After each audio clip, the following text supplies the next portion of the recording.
Hi, I'm Bob Hasegawa, your state senator from the 11th Legislative District, and I'm coming at you with another weekly update here. And we're just finishing up the third week of session now, and it's been a pretty exciting first few weeks here in the legislature. In my last report, I told you a little bit about the political struggle that was going back and forth on who was actually going to control the Senate. So this majority coalition, comprised of mostly Republicans and a couple of Democrats, are in charge of the Senate right now, which puts the Senate Democratic Caucus into the minority.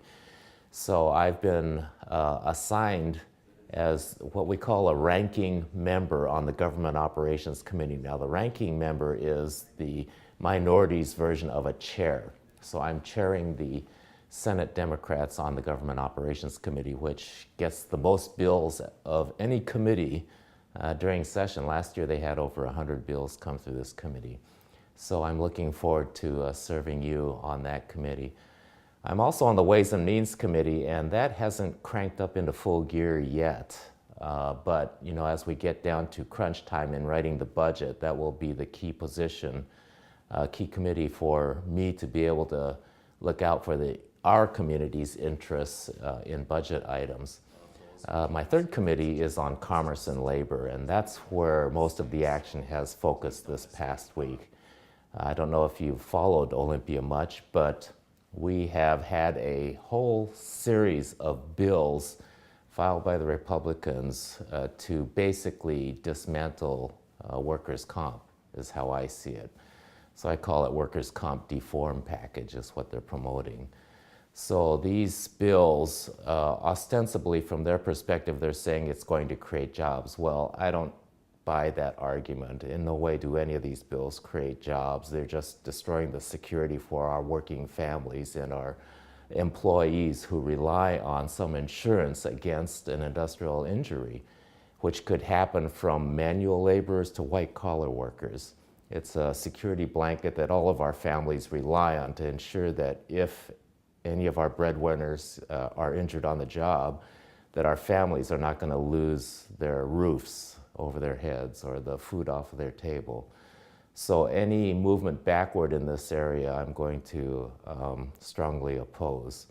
But even more important than the policies themselves, I think, is the process. And the process has been, there's been a claim by the majority coalition that they want to work in a bipartisan manner.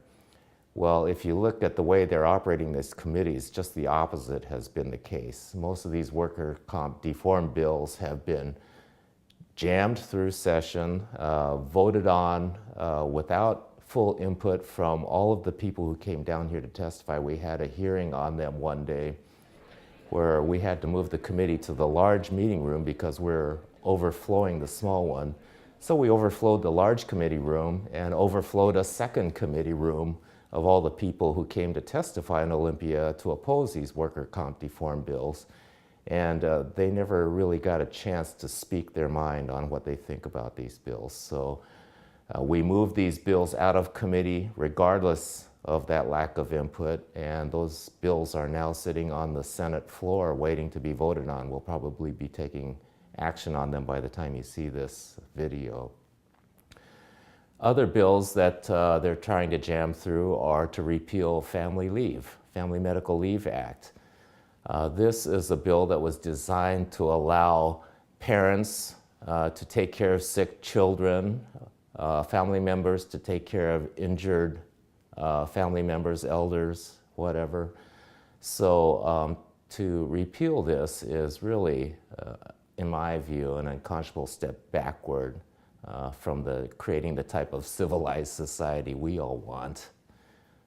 You know, if you look at most other civilized countries around the world, they all have these accommodations, you know, much more generous than what we're even proposing here.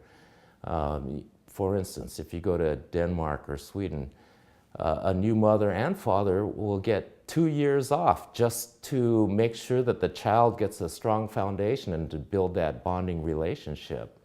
So we've got a long ways to go just to catch up with the rest of the civilized world, and here now the Republicans are trying to roll us backward. So I don't think that's a good move for our community.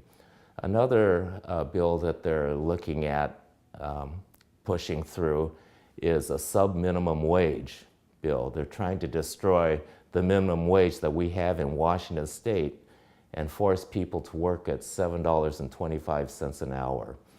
So they say that that's going to create jobs. And what really surprises me is that an organization like the Washington Retail Association would even support that, because retailers depend on consumers having money in their pockets. If we allow people to move from the state's minimum wage, which is $9.19, down to the federal minimum wage of $7.25,